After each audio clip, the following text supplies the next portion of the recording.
This is ridiculous. Bottom line is, he's the president of the United States. He probably has other things that's on his mind. I want to know what book he's reading, and I want to know what he's saying. Why an ascot? Because I want my America back. Set us straight, Roland Martin. From our Washington, D.C. studios, Roland Martin, good morning. Man, they were lighting you up last night on Twitter, Tom. They tear me up this morning, man. Yeah, tear me up. I just sat there and said, Lord, pray for him, pray for him. But Floyd Mayweather turned out well, didn't he? Oh, yes, he did. Well, it was a great Game 7 if you're a Heat fan. But, again, it was a good one. So, Tom, we'll pray for you, brother. We'll pray for you. All right. Tom, I really thought Republicans would have learned their lesson after the butt kicking in 2012, especially when it came to voter suppression, how they really just ticked off so many folks, especially black folks. But in North Carolina, they clearly did not get the memo or the email. And so the voter suppression efforts are continuing there. And the folks at the NAACP and other civil rights groups are fighting it as best they can, protesting every Monday in the state capitol. We're joined this morning by Reverend Dr. William J. Barber II. He's the pastor of Greenleaf Christian Church in Goldsboro, North Carolina, and the president of the NAACP North Carolina State Conference. Reverend Barber, good morning. Good morning, Fred. How you doing? I'm doing great. So, every Monday, you guys are leading these protests. Folks are getting arrested. What is the GOP trying to do now in North Carolina?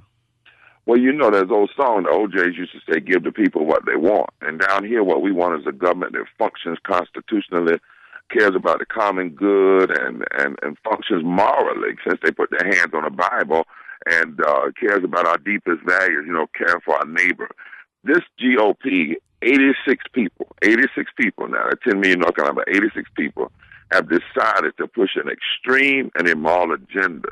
They've cut 500,000 people off of Medicaid, refused to accept it, black, white, Republican, Democrat. That's immoral. That's extreme. They've cut 165,000 people's unemployment, denying them on July 1st they'll all lose their unemployment. That's extreme and immoral. They have raised taxes on 900,000 North Carolinians. That's more than the entire population of Charlotte and Asheville put together, so they could give a tax cut to 23 of the wealthiest families in North Carolina. And then on top of all of that, they're attacking every aspect of voting through poll tax, voter ID. They want to roll back same-day registration, early voting.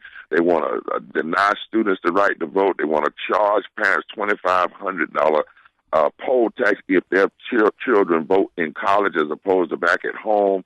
And then they want to raise taxes by cutting corporate tax and personal income tax and expand sales tax on everything from hairdos to food to prescription drugs. We've drawn a line in the sand. This is immoral. It's extreme. We've got to stop it here before it's replicated across the rest of the country in the South. Wow. You're exactly right. They should have learned, but they haven't. And so people are coming out, black, white, Latino, young, old, everybody's coming. Over 300 people now have submitted to nonviolent arrest, and thousands of people are coming, out every time we gather. You make it sound like the next thing they're going to do is take us back to slavery. Well, you're exactly right, Tom. I think that these folk are scared that we're in the middle of the third Reconstruction. They know that the electorate is changing in the South. Blacks are now 25% of the electorate in North Carolina, Latinos 4%. That means we only need 21% of progressive whites to vote their future, not their fears. And they know that. They know they have a limited time, maybe another year and a half, because a narrow-minded agenda is not going to work. Even white, look, I gather, this is the thing about this, Tom, NAACP in the South, and 50% of the people that are coming to these gatherings are white, because they recognize that this is crazy. They've cut $1.6 billion from public education.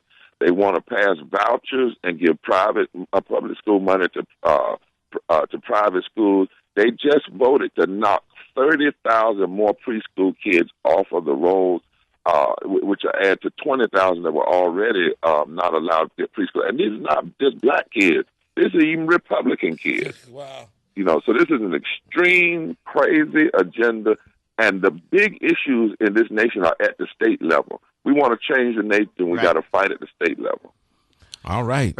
Reverend Barber, y'all leading the protest in North Carolina. We certainly appreciate the breakdown and giving us the update, and we'll keep our folks apprised of what happens there. Thanks a lot. All right, Reverend Barber, here's your song. Come on down.